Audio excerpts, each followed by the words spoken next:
Halo semua, perkenalkan nama saya Vincent Gorsal dengan NIM 200261212106.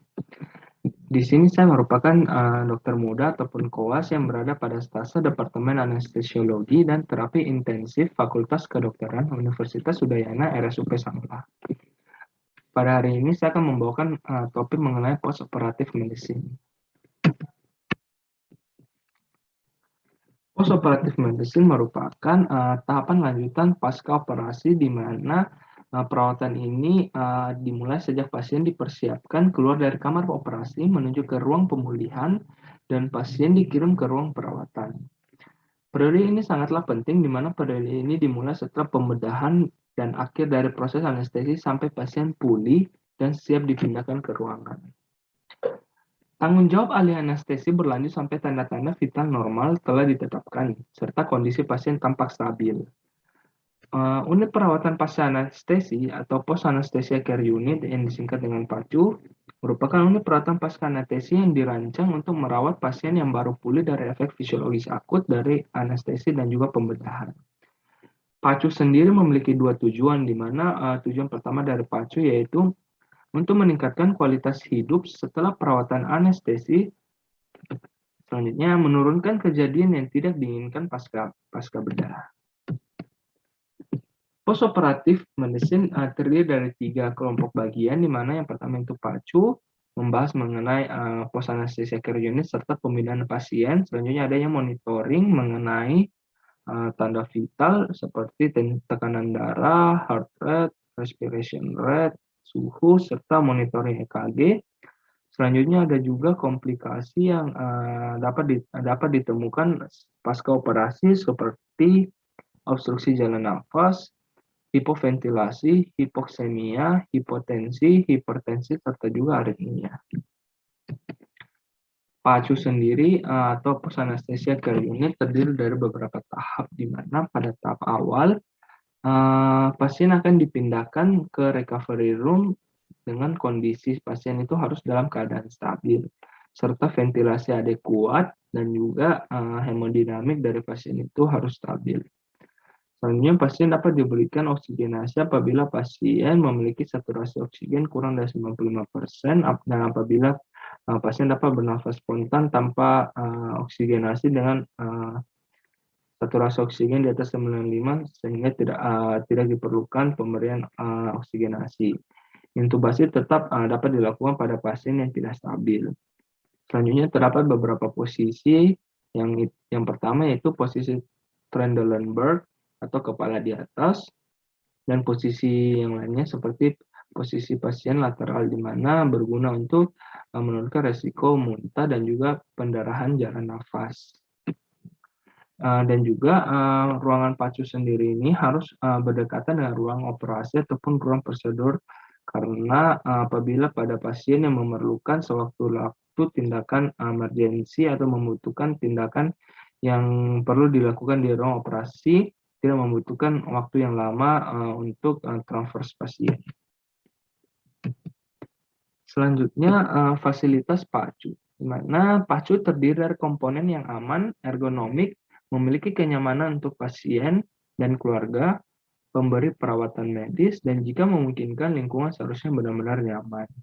Di mana pada PACU sendiri ini terdapat alat-alat yang mirip yang dimiliki oleh ruang bedah, di mana alat-alat yang berada pada PACU seperti adanya oksigenasi supply, oksigen face mask dengan berbagai ukuran, stetoskop, resusitasi bag, ambu dan Mlepson, anestesi face mask, oral airways, nasal airways, suction, jarum, syring, gauze pad, alat pengecek analisis gas darah, pulse oximetry, EKG monitor, dan juga tensimeter dan cuff. Di mana staf yang berada di PACU itu harus yang sudah terlatih dan terbiasa untuk menggunakan alat-alat khusus yang berada pada PACU.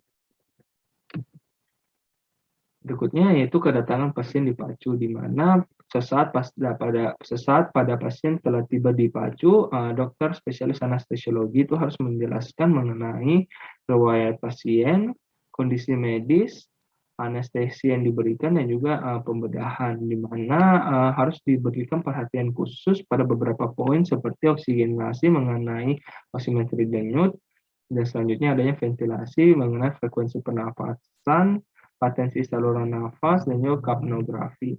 Selanjutnya ada sirkulasi mengenai tekanan darah arterial sistemik, heart rate, dan juga ekokardiogram. Dan juga tanda-tanda vital, di mana tanda-tanda vital harus dilakukan monitoring sesering mungkin, di mana setidaknya monitoring dilakukan kurang dari 15 menit untuk satu kali monitoring. Selanjutnya terdapat rekomendasi pemantauan dari ASA, terdapat beberapa poin seperti keadaan jalan nafas, warna bibir dan mukosa, saturasi oksigen, ventilasi yang adekuat, serta perfusi dan fungsi sistem saraf pusat.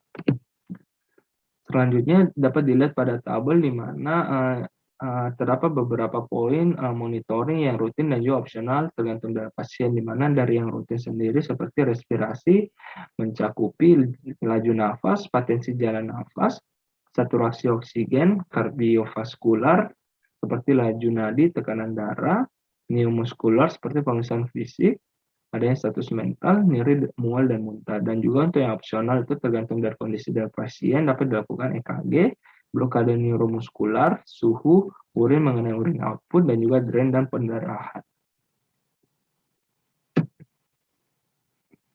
Pemulihan dari anestesi umum, di mana terdapat beberapa penilaian yang segera harus dilakukan setelah berada di PACU, seperti patensi jalan nafas, tanda-tanda vital, oksigenasi, tingkat kesadaran, serta terdapat beberapa poin untuk pemantauan tambahannya seperti adanya nyeri, mual atau muntah, status cairan, dan juga pendarahan. Adapun hal-hal yang perlu dilaporkan kepada perawat pada PACU atau pos anestesia care unit, yaitu pertama adalah riwayat preoperatif yang relevan mengenai status mental, masalah komunikasi seperti apakah pasien terdapat ketulian atau tidak bisa membaca, ataupun cacat mental. Selanjutnya itu intraoperatif yang bersangkutan dengan kejadian seperti jenis anestesi yang digunakan, prosedur pembedahan, blood loss, dan lain-lain. Selanjutnya adanya masalah postoperatif yang dapat diperkirakan, kebutuhan yang diantisipasi di PACU seperti pemberian antibiotik broad spectrum, dan juga perawatan postoperatif. Pemulihan dari anestesi regional, di mana pasien yang mendapatkan anestesi regional dengan sedasi dalam yang hemodinamiknya belum stabil juga harus menerima suplementasi oksigen di PACU. Tingkat sensorik dan motorik harus dicatat secara berkala untuk mendokumentasikan regresi blok.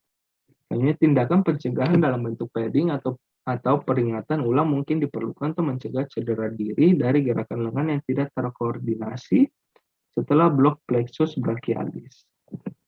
Selanjutnya itu tekanan darah harus dimonitor secara ketat setelah anestesi spinal dan epidural. Dan juga kateterisasi kandung kemih mungkin diperlukan pada pasien yang mendapat spinal anestesi ataupun epidural anestesi. Selanjutnya, gangguan-gangguan yang sering ditemui di PACU, di mana berbagai gangguan fisiologis yang memengaruhi sistem organ harus diwaspadai dan ditata laksana di PACU selama pemulihan pasca anestesi dan pembedahan. Seperti mual atau muntah, sumbatan jalan nafas atas, dan hipotensi adalah beberapa komplikasi yang paling sering ditemui, di mana masalah saluran nafas dan kejadian kardiovaskuler ini merupakan suatu kejadian yang mayoritas, di mana terdapat 67% dari 419 insiden di ruang pemulihan yang dilaporkan pada studi pemantauan insiden Australia pada tahun 2002. Adapun gangguan-gangguan yang sering ditemui di ruangan pos anestesia care unit seperti obstruksi jalan nafas atas, atrial hipoksemia, hipoventilasi, hipotensi atau hipertensi, disritmia, oliguria, pendarahan, penurunan suhu tubuh, delirium, lambat sadar, mual dan muntah, serta nyeri. Selanjutnya untuk manajemen nyeri, di mana terdiri dari dua jenis, yaitu nyeri ringan dan sampai sedang, dan juga nyeri berat. di mana apabila pasien merasakan nyeri ringan sampai sedang dapat diberikan acetaminophen serta kodein per oral ataupun dapat diberikan ketorolac 30 mg intravena. Apabila pasien merasakan nyeri yang berat, dapat diberikan opioid atau morfin 2-4 mg dan juga dapat diberikan secara epidural seperti fentanyl 50-100 mikrogram. Di mana untuk penilaian nyeri ringan sampai ke berat ini dapat menggunakan beberapa scoring seperti NPRS atau Numeric Pain Rating Scale dan juga VAS seperti Visual Analog Scale, di mana terdiri dari angka 0 sampai 10 yang menandakan apabila angka 0 sampai 7 itu menunjukkan nyeri ringan sampai sedang, sedangkan 7 ke atas menunjukkan nyeri yang berat. Selanjutnya, manajemen mual muntah, di mana terdapat beberapa penyebab seperti obat anestesi, jenis tindakan operasi seperti operasi intraperitoneal ataupun operasi strabismus, dan juga terdapat faktor dari pasien yaitu apakah wanita muda, menstruasi, dan juga memiliki riwayat merokok. Di mana dapat diberikan manajemen seperti ondansetron 4 mg dan untuk yang dosis anak-anak seperti 0,01 mg per kilogram berat badan. Selanjutnya dapat diberikan dexamethasone 4-10 mg dengan untuk dosis anak-anak yaitu 0,1 mg per kilogram berat badan. Selanjutnya dapat diberikan terapi cairan seperti hidrasi 20 ml per kilogram berat badan setelah puasa. Selanjutnya adanya komplikasi postoperatif, di mana yang pertama itu obstruksi jalan nafas dari etiologinya sendiri, apakah adanya lidah yang jatuh ke belakang, laryngospasma, udin pita suara, sekret ataupun muntahan. Di mana yang pertama itu obstruksi jalan nafas parsial memiliki tanda seperti adanya pernafasan sonor. Selanjutnya adanya obstruksi total dengan tanda yaitu hilangnya suara pernafasan dan tanda-tanda pernafasan paradok. Di mana dapat diberikan terapi yang pertama yaitu oksigenasi 100%. Selanjutnya dapat diberikan airway maneuver seperti Hartel jaw thrust. Yang ketiga itu ada nasal atau oral airway, dan yang keempat adalah suction.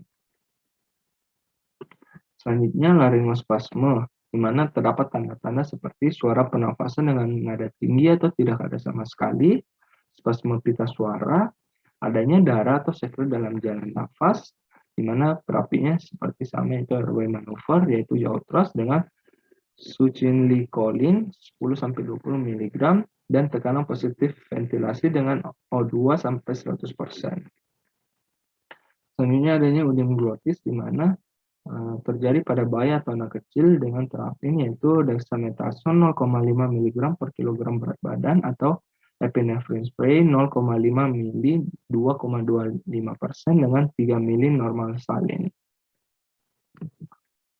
Selanjutnya hipoksemia, untuk hipoksemia ringan itu akibat kurangnya masuknya O2 saat hampir sadar. Untuk yang ringan sedang itu dengan PaO2-nya 50-60 mmHg, di mana dicurigai dari adanya gelisah, takikardi, tanda lanjut yang terjadi bradikardi, hipotensi, dan cardiac arrest, di mana penyebabnya adanya hipoventilasi dengan terapi yang diberikan itu 30-60% O2 dengan atau tanpa tekanan positif dapat mencegah hipoksia dengan hipoventilasi sedang dan hiperkapnia. Untuk hipoksemia yang berat, di mana terapi yang dapat diberikan itu diberikan O2 100% dengan non-breathing mask atau ETT. Ventilasi dapat digunakan apabila diperlukan. Selanjutnya terdapat skor pemulihan pasca anestesi, di mana nilai terlebih dahulu untuk tentukan apakah pasien sudah dapat dipindahkan ke ruangan atau masih perlu diobservasi di recovery room ataupun HCU, di mana terdapat beberapa skor seperti Aldrich Score untuk yang dewasa. Untuk Aldrich Score sendiri terdapat beberapa poin penilaian seperti dari nilai warna sendiri, apakah jika nilai warnanya merah muda diberikan skor sebanyak 2, apabila pucat diberikan skor 1, dan apabila ada cyanosis atau kebiruan diberikan skor 0. Selanjutnya dari pernapasan, apabila dapat bernafas dan dalam dan batuk diberikan skor 2, apabila pernafasan dangkal namun pertukaran udara adekuat dapat diberikan skor 1, dan apabila apnu dan juga adanya atau obstruksi diberikan skor 0. Selanjutnya untuk sirkulasi, apabila tekanan kurang 20% dari normal diberikan skor 2, Apabila tekanan darah 20-50% dari normal diberikan 1, dan untuk tekanan darah di atas 50% dari normal diberikan 0. Untuk kesadaran sendiri, di mana apabila pasien sadar, siaga, dan terorientasi dapat diberikan scoring 2. Apabila pasien bangun namun cepat kembali tertidur kembali, diberikan skor 1, dan apabila kesadaran dari pasien itu tidak berespon, diberikan skor 0. Selanjutnya untuk aktivitas, di mana seluruh ekstremitas dapat digerakkan itu dapat diberikan skor 2, dan untuk dua ekstremitas dapat digerakkan itu dapat diberikan skor 1, dan apabila pasien tidak dapat bergerak dapat diberikan skor 0. Jika di jumlah lebih dari 8, maka penderita atau pasien dapat dipindahkan ke ruangan. Selanjutnya untuk scoring anak-anak ada steward score, di mana penilaiannya terdiri dari beberapa poin, yaitu pergerakan, di mana apabila ada gerakan bertujuan dapat diberikan skor 2, dan apabila gerakan tidak bertujuan dapat diberikan scoring 1, dan apabila tidak bergerak scoringnya 0. Selanjutnya ada yang pernafasan, apabila dapat batuk atau menangis dapat diberikan scoring 2. Selanjutnya apabila dapat mempertahankan jalan nafas dapat diberikan scoring 1. Dan apabila pernafasan perlu bantuan dapat diberikan scoring 0. Untuk kesadaran, apabila pasien menangis dapat diberikan scoring 2. Untuk bereaksi terhadap rangsangan dapat diberikan scoring 1, dan apabila tidak bereaksi diberikan scoring 0. Jika jumlah lebih dari 5, penderita dapat dipindahkan ke ruangan. Dan juga terdapat Bromley score atau pada spinal anestesi, di mana terdapat beberapa kriteria penilaian.